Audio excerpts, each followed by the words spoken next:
Start करते हैं। आज अपना नया चैप्टर स्टार्ट करेंगे। ये चैप्टर नेम है क्या? Solid state. अब हम पढ़ते हैं इसके बारे में, सॉलिड स्टेट के बारे में। बात आता है जनरल इंट्रोडक्शन क्लास में कि सॉलिड स्टेट क्यों पढ़ा जाता है, सॉलिड है क्या, सॉलिड लिक्विड गैस में डिफरेंस क्या होता है और क्यों हम लोग ये सारी चीजें पढ़ते हैं। देखो मैं सॉलिड स्टेट को रिलेट करूँगा, जैसे सॉलिड आपका क्या है, मैटर की एक फॉर्म। क्या है? मैटर की एक फॉर्म है। जैसे हम लोग क्या करते हैं, जैसे आपने मैटर पढ़ा था 9th क्लास में, मैटर क्या था? Anything which is mass and occupy space, तो उसको क्या कह रहा था? मैटर कह रहा था। क्या नाम दे रहा था?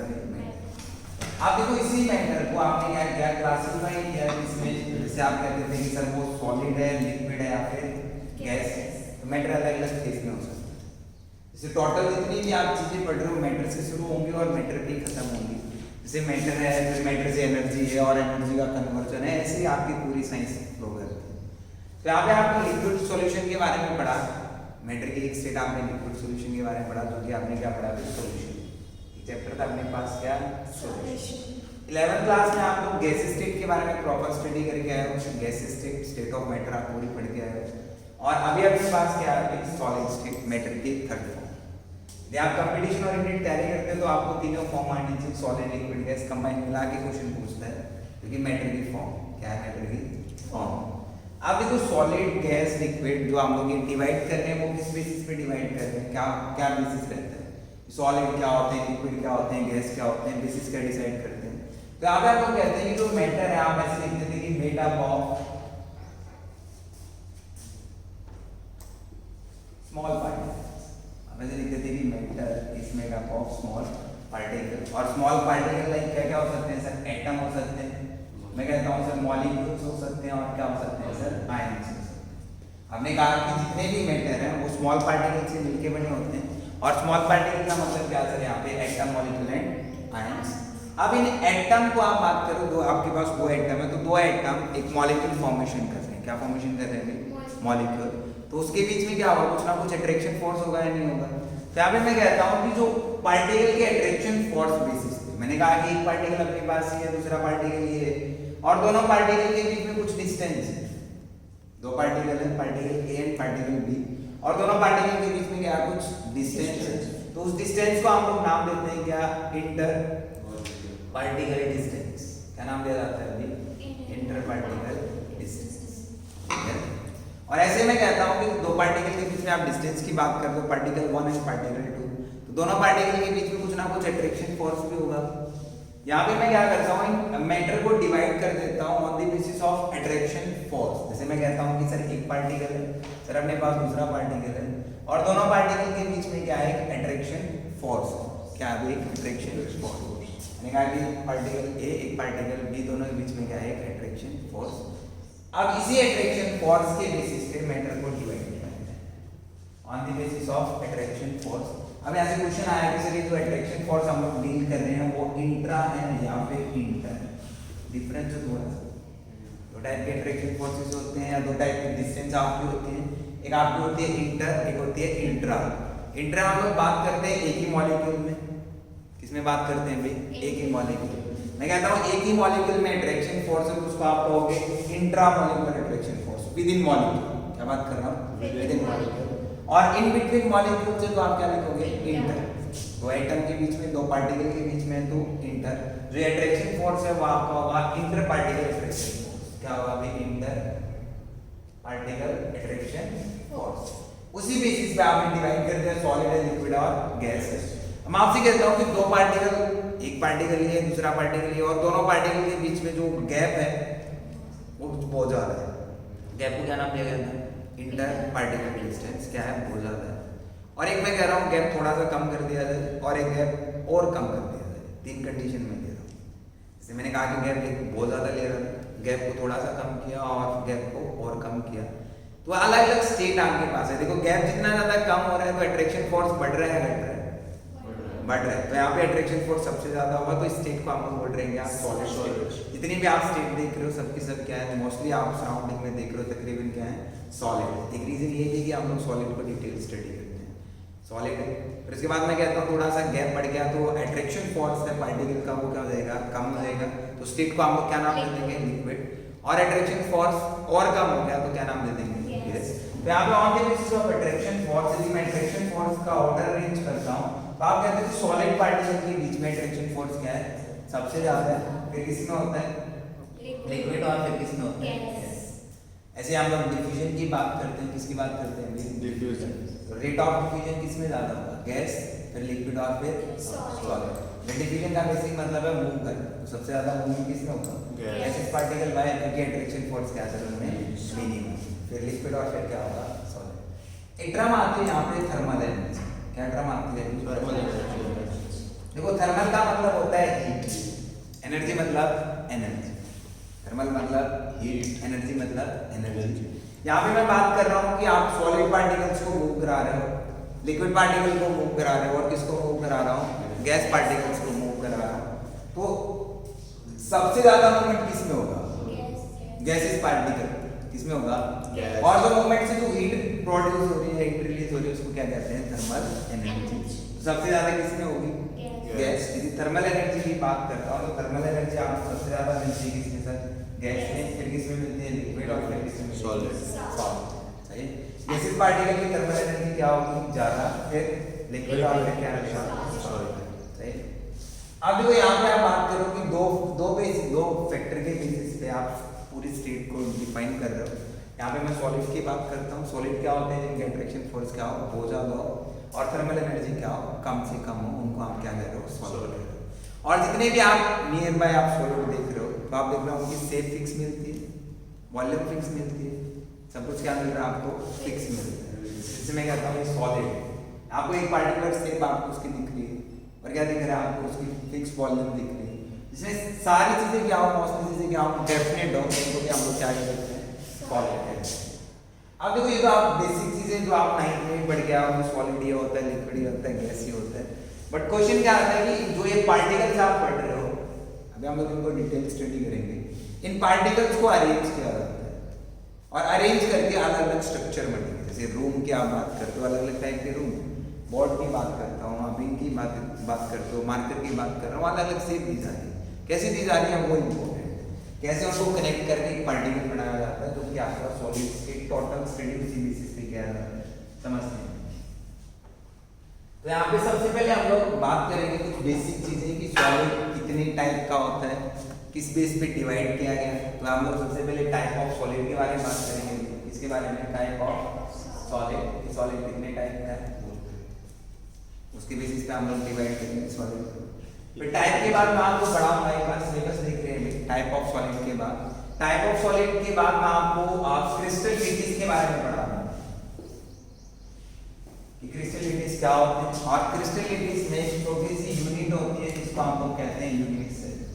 जैसे मैं कहता हूँ कि अपने पास एक बिल्डिंग है, और उस बिल्डिंग में नंबर ऑफ रूम्स है, नंबर ऑफ क्या है, रूम्स है, और एक रूम को मैं नाम दे रहा हूँ क्या, यूनिट सेल, और नंबर ऑफ रूम्स कंबाइन कर दिए जाते हैं, जैसे हम बताते हैं क्रिस्टल लैटिस। और इन यूनिट सेल को भी फिर डिवाइड किया जाएगा कि यूनिट सेल भी आपके अलग अलग टाइप के होते हैं, जैसे क्यूबिक है, हेक्सागोनल है, बाकी आपके अलग अलग टाइप के हैं। तो वहाँ पे हम लोग क्यूबिक को डिटेल स्टडी करते हैं, क्लियर है। और वहाँ पे आपके पास आएगा कि सिंपल है आपके पास, जैसे क्या बात करते हैं सिंपल और प्रिमिटिव यूनिट सेल, जैसे अलग अलग हम लोग डिवाइड करेंगे। सिंपल यूनिट सेल अपने पास है, फिर उसके बाद आपसे कहूंगा कि बॉडी सेंटर्ड अपने पास है, फिर हम लोग बात करेंगे क्या होगा, फेस सेंटर अपने पास होता है, फिर हम लोग बात करेंगे क्या, एज सेंटर, और फिर क्या आता है अपने पास, एंड सेंटर। ये अपने पास कुछ यूनिट सेल, और यूनिट सेल को कैसे अरेंज किया गया वो हम लोग डिटेल स्टडी करेंगे, क्लियर है। आप देखो यहाँ पे सिंपल यूनिट सेल आप लोग पढ़ोगे, बॉडी सेंटर्ड पढ़ रहे हो, फेस सेंटर्ड पढ़ रहे हो, एज सेंटर पढ़ रहे हो, एंड सेंटर पढ़ रहे हो। इन सारी चीजों पढ़ने से पहले आपको एक छोटे से रूम के बारे में सब कुछ पता होना चाहिए। नंबर ऑफ कॉर्नर्स कितने हैं, नंबर ऑफ फेस कितने हैं, नंबर ऑफ एजेस कितने हैं, नंबर ऑफ एंड सेंटर की यदि मैं बात कर रहा हूँ वो कितने हैं। तो ऐसे आपको हर चीज जो बेसिक चीज रिक्वायर्ड है यूनिट सेल के लिए वो आपको पता होनी चाहिए, तभी आप इस चीज को डिटेल स्टडी कर पाओगे। फिर इन्हीं की हम लोग पैकिंग की बात करेंगे कि पार्टिकल्स को मुझे पैक करना है। कुछ ऐसे सॉलिड्स हैं जो क्या होते हैं, बहुत ज्यादा टाइटली पैक्ड होते हैं, जिनका पैकिंग फ्रैक्शन बहुत ज्यादा हाई होता है। वहां से हम लोग पैकिंग फ्रैक्शन ओरिएंटेड पढ़ेंगे कि पैकिंग फ्रैक्शन क्या होता है, जहां से कॉन्सेप्ट आएगा इन सब के लिए हम लोग पैकिंग फ्रैक्शन निकालेंगे।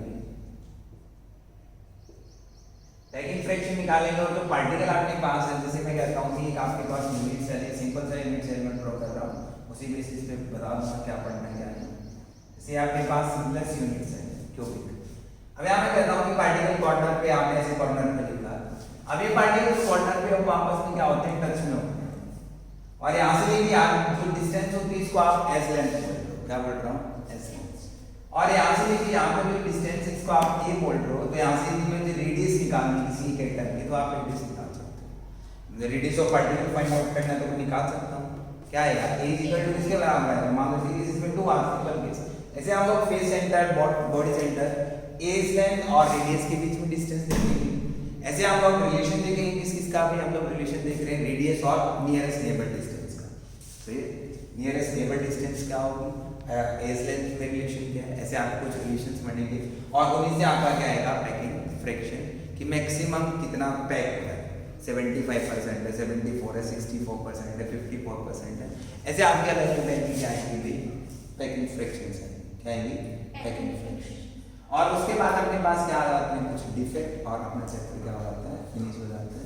डिफेक्ट आपने सिलेबस से हटा दिए गए, तो अपना जो चैप्टर है वो इतना सा चैप्टर है। इसका मतलब पहले हम लोग को बेसिक सॉलिड की टाइप पढ़नी पड़ेगी, टाइप के बाद हम लोग क्रिस्टलिटीज, और क्रिस्टलिटीज के बाद उनका पैकिंग फ्रैक्शन और उसके रिलेटेड न्यूमेरिकल्स। यहाँ से सबसे ज्यादा न्यूमेरिकल इस ओरिएंटेड आते हैं और एक नेबर डिस्टेंस ओरिएंटेड आते हैं, और एक टर्म रह गया अभी, जैसे हम लोग डेंसिटी निकालेंगे किसी भी क्रिस्टल, क्या फाइंड आउट करेंगे, डेंसिटी। तो 3 टाइप के क्वेश्चन बनते हैं यहाँ से न्यूमेरिकल। एक 3 नंबर का न्यूमेरिकल हर बार डेंसिटी से पूछता है, इसे पूछता है डेंसिटी से, और एक क्वेश्चन यहाँ से आता है 2 नंबर 3 नंबर आपसे फॉर्मूला ड्राइव कराता है, कहते हैं कांस्टेंट पार्टिकल मान लो कॉर्नर पे है, कांस्टेंट पार्टिकल बी आपका फेस सेंटर पे है और एक आपका कांस्टेंट पार्टिकल बॉडी सेंटर पे है, what is the formula of the compound, ऐसे क्वेश्चन आपसे पूछता है। या फिर यहाँ से वॉइड कॉन्सेप्ट आएगा, टेट्राहेड्रल वॉइड है, ऑक्टाहेड्रल वॉइड्स, उनके बारे में हम लोग स्टडी करेंगे और उनके रिलेटेड न्यूमेरिकल्स, लेकिन न्यूमेरिकल क्वेश्चन सबसे ज्यादा पूछा जाता है। स्टार्ट करते हैं टाइप ऑफ सॉलिड से, इसे स्टार्ट करते हैं टाइप ऑफ सॉलिड। कितने टाइप का होता है सॉलिड, 2, कौन कौन सा, क्रिस्टलाइन सॉलिड और अमरफस। तो सॉलिड को हम लोग डिवाइड कर रहे हैं, सॉलिड आपके पास है, तो सॉलिड को मैं डिवाइड कर रहा हूँ 2 पार्ट्स में, one is crystalline solid और another one is amorphous solid। Crystalline और दूसरा क्या आपके पास amorphous। यदि मैं क्रिस्टलाइन सॉलिड की बात करता हूँ, amorphous solid की बात करता हूँ, तो कैसे आपको पता चलेगा कि सर ये क्रिस्टलाइन है या फिर ये आपके पास क्या है, amorphous solid। देखो क्रिस्टलाइन सॉलिड में क्या होता है कि कांस्टेंट पार्टिकल्स आपके रेगुलरली अरेंज्ड होते हैं, कैसे होते हैं, रेगुलरली अरेंज्ड, ऑर्डर्ड है, और क्या होता है, पीरियोडिक रिपीटेशन होता है एलिमेंट्स उसका, पार्टिकल्स का। मैंने कहा कि कांस्टेंट पार्टिकल क्या आपके पास ऑर्डर्ड है, क्या है, ऑर्डर्ड है, और क्या है, एक आपका रेगुलर अरेंजमेंट है।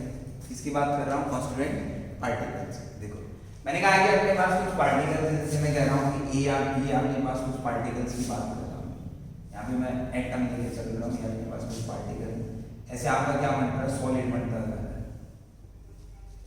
आप डिवाइड करते जा रहे हो, ऐड करते जा रहे हो, करते जा रहे हो, करते जा रहे हो, ये अपने पास कंडीशन। और मैं कहता हूँ कि यहाँ पे मान लो अपने पास कांस्टेंट पार्टिकल ए है, उसके बाद आप कहते हो कि यहाँ पे बी है, फिर कहता हूँ मैं ए, फिर मैं कहता हूँ बी, फिर मैं कहता हूँ ए, फिर बी, फिर ए, फिर बी। ऐसे आप क्या कर रहे हो कि जो कांस्टेंट पार्टिकल्स है वो ऑर्डरली अरेंज्ड है, एक ऑर्डर के साथ अरेंज्ड, और रेगुलर अरेंजमेंट, कैसा अरेंजमेंट है, ए के बाद बी, फिर ए के बाद बी, फिर ए के बाद बी, कैसा अरेंजमेंट है, रेगुलर। 2 टर्म यूज किए हैं, ऑर्डर, रेगुलर, और पीरियोडिक रिपीटेशन। रेगुलर है, ऑर्डर्ड है, और क्या है, पीरियोडिक रिपीटेशन। पीरियोडिक रिपीटेशन का मतलब है कि कुछ गैप के बाद रिपीट होता जा रहा है, बी के बाद ये आ गया, बी के बाद फिर ये आ गया, इसको हम लोग क्या कहते हैं, पीरियोडिक रिपीटेशन। इसके बाद मैं नीचे बात करता हूँ तो ए के बाद बी, बी के बाद फिर क्या आएगा ए, फिर उसके बाद बी के बाद ए के बाद बी, बी के बाद ए के बाद बी, ऐसे आपका क्या होता है, रिपीटेशन होता है इसका कांस्टेंट पार्टिकल्स।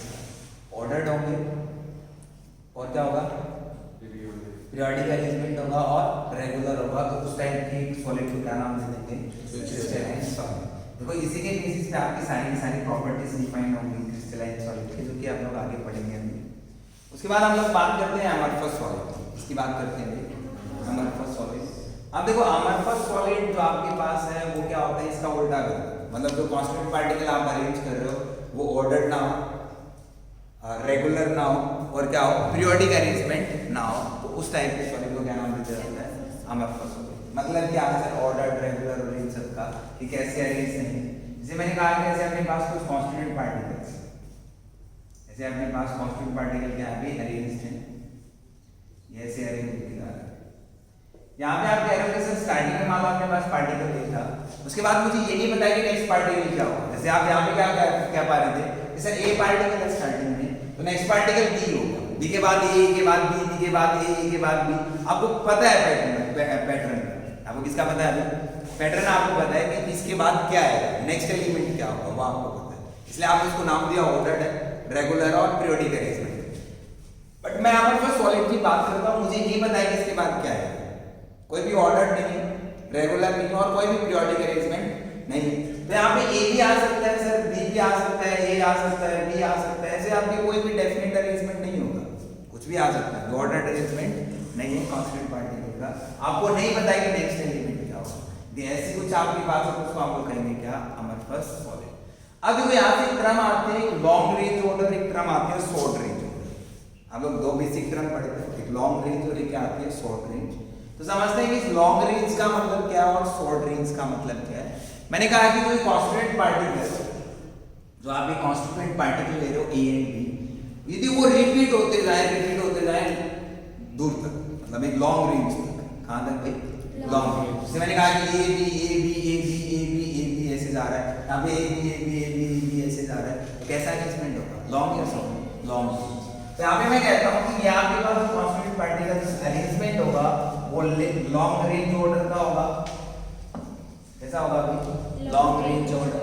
और यहाँ पे यदि मैं बात करता हूँ कांस्टेंट पार्टिकल का, देखो कुछ स्मॉल इंटरवल के लिए ऐसा हो सकता है कि ए के बाद बी आ जाए, सही है। यहाँ पे मैं कह सकता हूँ कि ये आपके पास जो ऑर्डर होता है, यहाँ पे ऑर्डर होगा वो कैसा होगा, शॉर्ट रेंज ऑर्डर। ऐसे अपने पास दो रेंज आते हैं, one is long range, another one is short range. जैसे आप कह सकते हो कि crystalline solids are long range order और अमरफस सॉलिड क्या होते हैं, शॉर्ट रेंज। कोई प्रॉब्लम नहीं। उसके बाद मैं बात करता हूँ यहाँ पे कि जो आप सॉलिड्स को डिवाइड कर रहे हो, आपने मेल्टिंग पॉइंट सुना है। यदि मैं क्या करता हूँ, किसी सॉलिड को मेल्ट करना चाहता हूँ, क्या करना चाहता हूँ, मेल्ट करना चाहता हूँ। मेल्ट करने का मतलब क्या है कि सर जो भी ये आपके पास पार्टिकल्स हैं, उन पार्टिकल के अट्रैक्शन फोर्स को ब्रेक करना चाहता हूँ। बेसिकली ऐसे ही आपने पढ़ा कि सॉलिड पार्टिकल्स के बीच में क्या कुछ ना कुछ अट्रैक्शन फोर्स है, क्या अभी कुछ ना कुछ, और उस अट्रैक्शन फोर्स को आप ब्रेक करना चाहते हो, क्या करना चाहता हूँ, ब्रेक करना चाहता हूँ।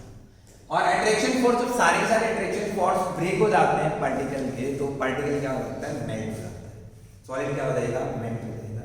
यदि मैं यहाँ पे कॉन्सेप्ट की बात करता हूँ मेल्टिंग पॉइंट, तो मेल्टिंग पॉइंट देखते हैं एक बार दोनों का, किसका आई होगा, क्या होगा, क्यों होगा। इंपॉर्टेंट क्वेश्चन बनता है यहाँ से मेल्टिंग पॉइंट और देखो अपने पास है मेल्टिंग पॉइंट। तो मेल्टिंग पॉइंट में कहता हूँ कि सर जब अपने पास सॉलिड चेंज हो जाएगी इसमें लिक्विड में, सॉलिड किसमें बदल दिया जाए, लिक्विड में, उस टेम्परेचर को कह दिया जाता है मेल्टिंग पॉइंट। क्या कह दिया जाता है, मतलब वो टेम्परेचर सर जिसमें सॉलिड को किसमें बदल दिया जाता है, लिक्विड। जैसे आपने पढ़ा था एक कॉन्सेप्ट लेटेंट हीट का, उसी से थोड़ा सा कनेक्ट करता हूँ। जैसे मैं सॉलिड, सिंपल सॉलिड ले रहा हूँ कि अपने पास आइस है और आपने क्या किया, उस आइस क्यूब को किसमें ऐड कर रहे हो, एक बीकर में ऐड कर रहे हो। आपने नंबर ऑफ आइस क्यूब ली और उस आइस क्यूब को किसमें ऐड कर दिया, बीकर में ऐड कर दिया।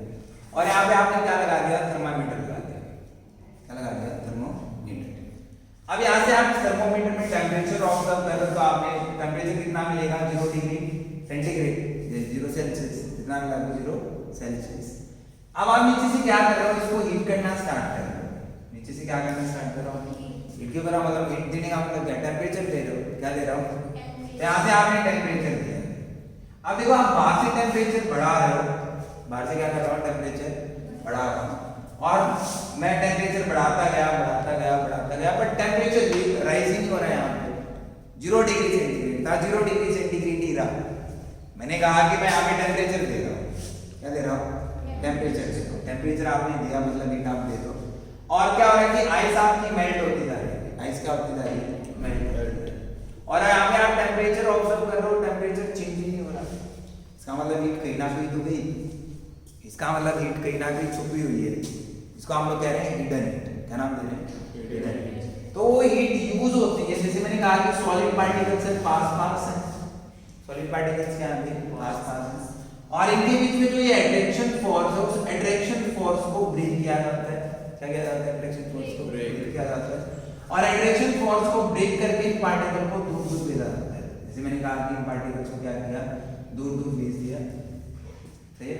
स्टार्टिंग में आपकी सॉलिड की रेंज में थे, सॉलिड पार्टिकल की रेंज में थे, बाद में किसकी रेंज में आ गया, लिक्विड की रेंज में आ गया। स्टार्टिंग में आपके पास कैसा था, सॉलिड, बाद में किसमें आ गया, लिक्विड। तो इसका मतलब सर जो हम लोग हीट दे रहे हैं सॉलिड को, वो हीट यूज हो जाती है इसके लिए अट्रैक्शन फोर्स को ब्रेक डाउन करने के लिए। सही है। तो आप हीट की बात कर रहे हो तो हीट गई कहाँ, तो आप कह सकते हो सॉलिड स्टेट को लिक्विड स्टेट में कन्वर्ट होने के लिए यूज हो गई, या फिर मैं कह सकता हूँ वो हीट आपकी यूज हो गई तो सॉलिड पार्टिकल के अट्रैक्शन फोर्स को तोड़ने के लिए। सही है। और इसी हीट को आपने नाम दे दिया क्या, लेटेंट हीट। क्या नाम दे रहा हूँ भाई, लेटेंट हीट। सही है। लेटेंट हीट का मतलब है एक स्टेट ऑफ मैटर को दूसरी स्टेट में बदलना एट कांस्टेंट टेम्परेचर। यहाँ पे आपको टेम्परेचर तो 0 डिग्री सेंटीग्रेड है, तो टेम्परेचर क्या आपका कांस्टेंट है सर, टेम्परेचर क्या है, और कांस्टेंट टेम्परेचर पे एक स्टेट ऑफ मैटर को दूसरी स्टेट में बदलना, उसी को क्या कह दिया जाता है, लेटेंट। लेटेंट का मतलब होता है हिडन। लेटेंट का मतलब क्या होता है, हिडन। समझ आ रहा है इसको हिडन क्यों बोलते हैं? Yes sir. क्योंकि ये हीट आपको ऑब्जर्व नहीं हो रही टेम्परेचर बढ़ने में, बट हीट है, और वो हीट यूटिलाइज हो जाती है किसके लिए, अट्रैक्शन फोर्स को ब्रेक डाउन करने के लिए। और आपको ये पता है कि सॉलिड से लिक्विड को कन्वर्ट करने के प्रोसेस को क्या नाम दिया जाता है, फ्यूजन। क्या नाम दिया जाता है, फ्यूजन। और इस फ्यूजन के लिए जो हीट रिक्वायर्ड होगी उस हीट को नाम दिया जाता है लेटेंट हीट ऑफ फ्यूजन।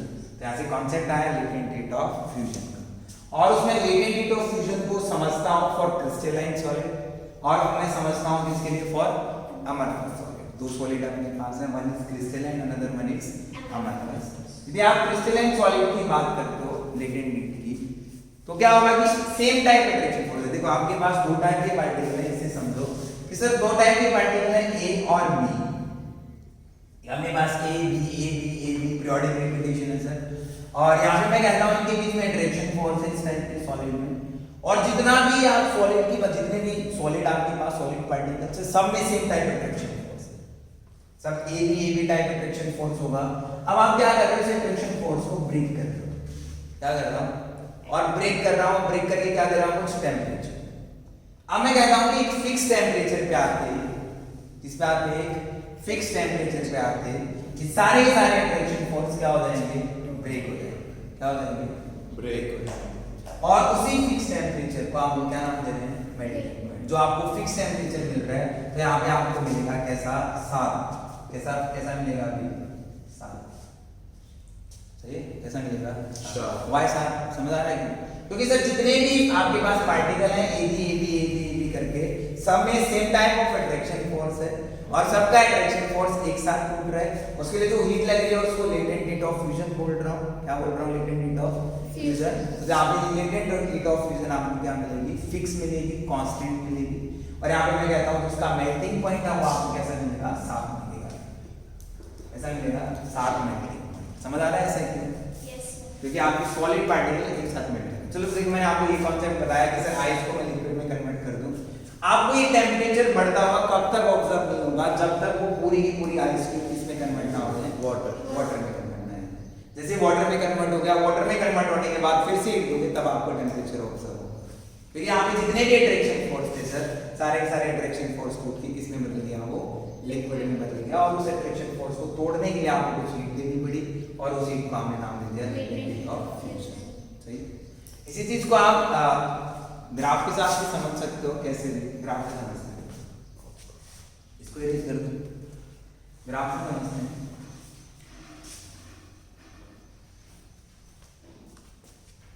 मैं ग्राफ नोट कर रहा हूँ किसके लिए, जैसे लिक्विड की बात कर रहा हूँ, यहाँ पे मैंने क्या लिया है, टेम्परेचर ले रहा हूँ, और यहाँ पे मैं क्या ले रहा हूँ, टाइम। क्या ले रहा हूँ, टेम्परेचर और टाइम के बीच में ग्राफ कर। अब आप क्या कर रहे हो, आप टाइम बढ़ाते जा रहे हो, टेम्परेचर भी बढ़ रहा है। टाइम बढ़ेगा तो क्या बढ़ रहा है अभी, टेम्परेचर। यहाँ पे टेम्परेचर बढ़ता गया है, टेम्परेचर बढ़ रहा है, टेम्परेचर बढ़ रहा है, टेम्परेचर बढ़ रहा है। सही।